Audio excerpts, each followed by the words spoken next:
Welcome to this very special edition of the KAJ Masterclass Live, the show which ensures that you profit from your time spent here with experts, either through their industry insights, information, or simply learning from them. And today we have Ben Grimes. He's a leadership coach for lawyers, and we'll be talking to him about mastering leadership for lawyers. Welcome to the show, Ben. Thank you. Thank you for having me. You're welcome to the show, Ben. You are welcome to India in this online form. And I'm sure not just in India, but this topic will be of interest to a lot of people, a lot of lawyers across the world. So my first question to you is about when we talk about mastering leadership for lawyers, what does it mean? Means lawyers themselves are leaders in one way or the other. They are doing so many things. They are doing marketing. They are representing their clients. They are presenting all their ideas in front of the courts, litigation, preparing things, much more than any other leader would do. So why do you put that there should be of a different sort of a leader? Is that leadership different sort of a leadership? Well, I think you're exactly right. I think lawyers do all of those things, and all of those things are the results or the components of leadership. But I think many lawyers do not see themselves as leaders. And especially young lawyers who are young in their careers don't see themselves as leaders. And one of the ways to excel as a lawyer, to be really successful, is to really embrace that leadership role. And one of the things that we often see in the legal profession when it comes to leadership is lawyers don't know how to build teams around their work, around their clients. And it's a critical skill. It's one that leads to business success. But because we're not thinking about ourselves as leaders and we're not learning these skills early on, it leads to kind of stagnation, professional stagnation. Right. Help us understand this better, that they find it difficult to build teams around their clients. Means when they are all dealing with clients, they have a team in place. They have bigger firms have partners, and then it grows. Their revenue is good enough. Some people make a lot of money. Their fees is maybe it works better in that manner, or you want it a bit more of a corporate structure, even in legal firms or small lawyers who are growing up. Yeah, it doesn't need to be formal or rigid structures. When I talk about growing teams, I'm talking about building relationships between folks. And so it may be two lawyers working together. It may be a lawyer and a paralegal, or a lawyer and a secretary, or an investigator. There are lots of different shapes that these teams can take.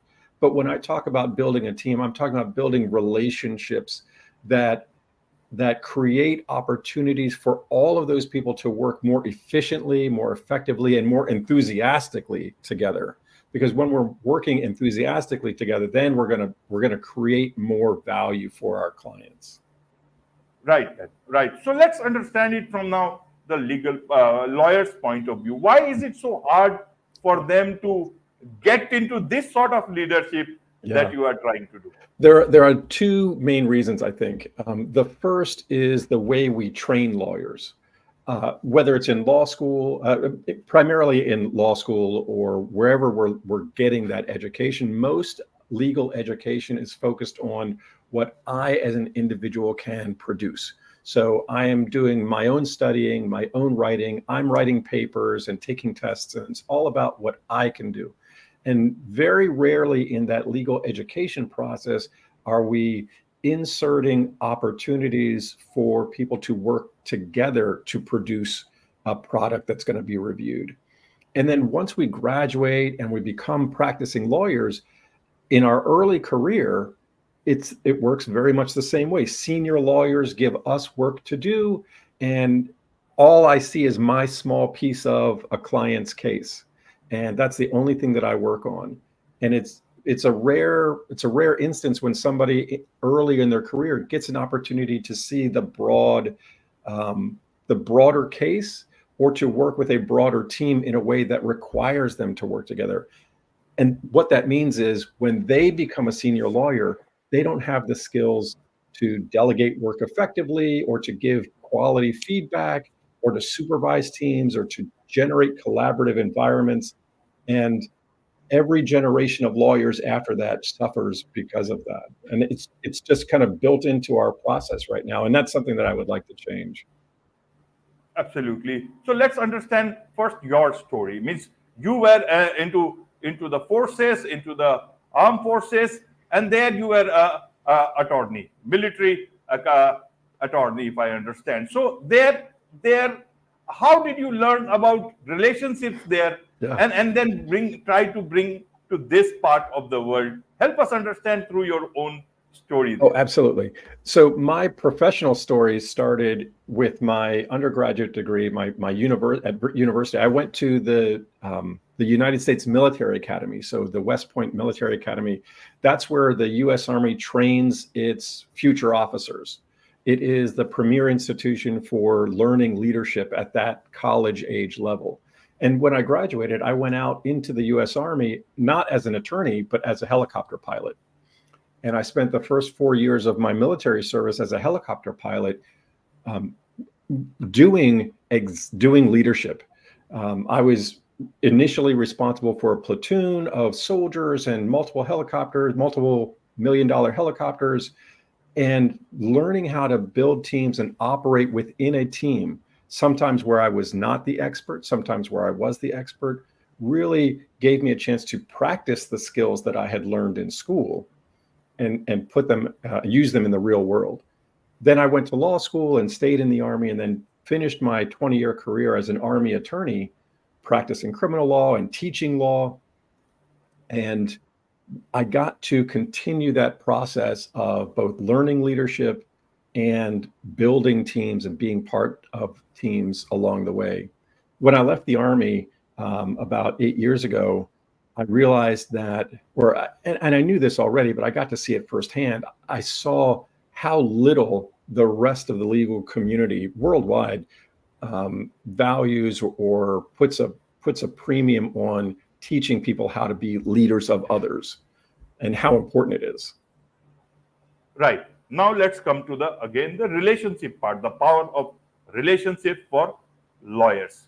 Yeah. Uh, Legal profession generally isn't it dependent on relationship itself when they get clients either through from references or through other firms.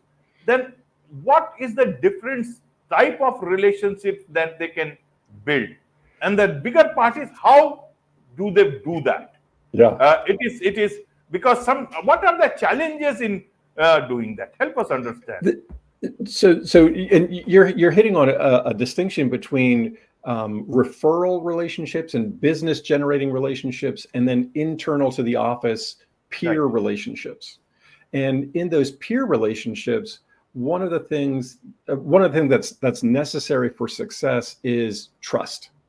It's very easy to accept a job and go and do the work and get paid, or to have an employee and you just pay them and work gets done. But when somebody is invested in the company, in the law firm, is invested in the client's outcome, is invested in supporting their boss because the boss has shown trust in them, then that you get greater loyalty, which reduces turnover within the law firm, which saves costs. You get a better output because people are just working harder. And so it's internal to the law firm. I'm talking about building trust with our colleagues. And I'll come back to how to do that relatively simply in just a second. But then the other piece of that is referrals and client development. And there, it's a similar concept of building trust, but there, in that relationship, that client building relationship, you want to demonstrate both expertise and accessibility. And we often, if we don't think about how to do this in a thoughtful way, then we often are just like shouting at people about, this is the case I can do, and this is my experience, rather than demonstrating our experience by interacting with people and offering some value based on our education and our experience, even before they pay us. Now, when it comes to the internal trust building, this is relatively simple. It's not rocket science. It's curiosity. It's taking the time to have small conversations with people that are not work related or not directly work related. What I teach my folks is it's 4 questions. How are you doing? Just that. Just how are you doing? What are you working on? How is that going? And how can I help? Taking 3 minutes to have a conversation with a colleague or a subordinate and ask those 4 questions can create an opening of trust and dialogue. And when we have trust and dialogue, all of a sudden it's easier for that subordinate attorney, that junior attorney, to ask questions and to be open to learning and to bring problems to the table before they become really big hurdles. Right, Ben. Right. So the problem is in the mindset, or is it a practical problem for lawyers to become leaders that you are talking about? It's a little bit both. I mean, the mindset challenge is that many of us believe that we're either born leaders or we're not. And the reality is that leadership is a skill that can be developed, and we're not just born leaders. I mean, I can speak for myself. I don't think that I was born a leader. I was raised in a single mom household. My mother was a social worker with 4 kids, and we grew up pretty poor by standards in Pennsylvania in the United States. I didn't know how to pay for college to go to college. And I was very fortunate to end up at West Point because that is an institution that is free if you can get in. And I never would have imagined that I would be flying helicopters, leading people, deploying with soldiers and attorneys to Iraq and helping doing nation building and support operations. I spent time in South Korea and Germany and all across the United States. And along the way have worked with and built teams with people from all over the place. And it's not something I would have expected. If you had asked me when I was 15, are you a leader? I would have said, no, probably not. But if you ask me now, I've absolutely learned to step into that leadership role. Right, Ben. So let's understand in a different manner. In all the professions, all the work which are practice-based, either in terms of doctors, either in terms of lawyers, or any other consultants, they generally tend to are very much hands-on. They want to be doing the things and not towards the administrative part of things. That's their nature. That's the way they have been. And when you talk of this part, either it does not come naturally to them, or they feel they will do it later, and it becomes too late. Right. Then if they leave one part, which is the strongest part of their character or their trait or their profession, then they feel that something else, this will be left behind and there will be nothing. What do you feel about this? Because even in individual clinics and all, that number is dropping very fast. I read a week back that around 70% of these clinics now, these are owned by companies rather than individuals, and that number is rising. More and more doctors are wanting to get into the bigger firm. They are selling their own clinics and all, and moving on to, if that's what I could gather. Even in legal profession, either you will do a job with a bigger firm because then the headache is not there for your business and all. But if you are doing things for yourself, then you are focusing much more on client development and the real work that you are doing for the client. Help us understand then, with this sort of a mindset, how do you actually show them the benefit of getting into this sort of leadership? Yeah. So with lawyers in particular, we often think, and if you've ever hired a lawyer, you've probably seen the bill that comes back, and it's itemized by time in many cases. And one of the things that I do is talk to my clients about reframing how they think about their time. Because we what we say is, oh, I can't afford to spend time building relationships with my associate attorneys.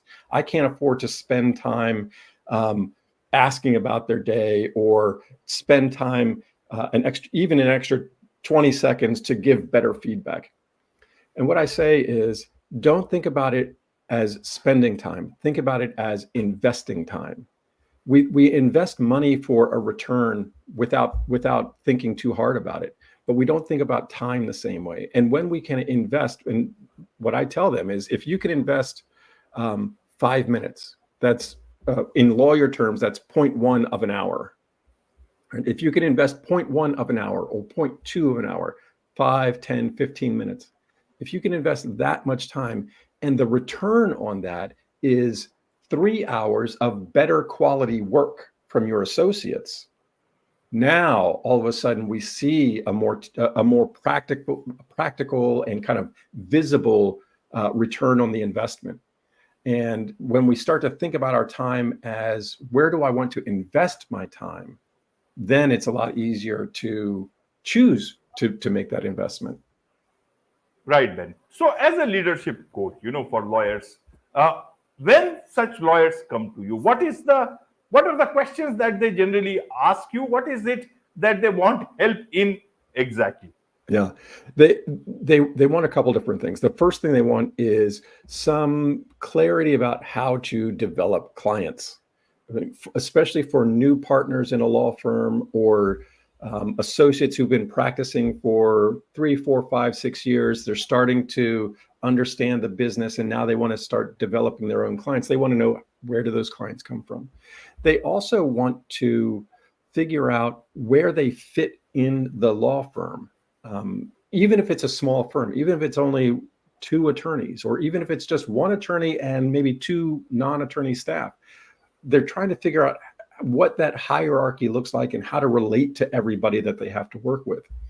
And what I work with them on is kind of 3 phases. 1 is understanding yourself, 2 is building your team, and then 3 is developing that professional reputation and developing your client base.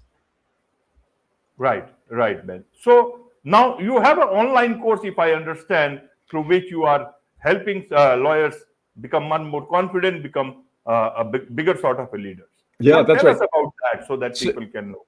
So the online course is brand new. What I realized was, I only have so much time, right? I can only invest so much time in one-on-one clients. And my goal, my secret ambition, is to change the way lawyers interact with each other and practice law. I mean, that's what I'm after. But to do that, I have to reach more people. And so I've taken a lot of the work that I do with individual clients, and I've taken my own personal experiences and condensed it into an online self-study course for senior associates and for new law firm partners. And this is really good for anybody, but it's really focused on those new partners in a law firm who are looking to get better clarity on their own lives and kind of get balance back in their lives, because it's hard to become a lawyer and become successful. So they're looking for balance, they're looking for themselves. They're looking to develop teams and figure out where they fit within the law firm and within the profession. And of course, they're looking to develop business. And again, I've broken this down into 3 phases of work over the course of 4 months that folks can do on their own at their own pace. And with the goal of reaching more people. I just wanted to have a bigger impact. And so I'm offering this to folks. And this is brand new. You're the first person I get to talk to about it, because I've just put this together and just gotten everything in place and tweaked it the way that I wanted it. So it's brand new and available only for the last week. So this is it. This is the first time I get to talk about it. Wonderful. I'll certainly put that thing in the YouTube description so that people can more and more people can learn about it, know about it, take benefit of this particular opportunity. There is so much to learn about these things, much that you have to offer, and I'm sure a lot of people from the legal profession would want to know more about you, from you, about this course. So what's the best way for them to connect with you, Ben? So the best way to connect with me is to reach out to me on LinkedIn. Ben Grimes. I'm on LinkedIn, or to email, you can email me directly at ben@bkgleadershipcoaching.com. Wonderful. With this, it's a wrap on this very special edition of the KAJ Masterclass Live. Thank you so much indeed for joining us. Thank you. This has been a fantastic conversation.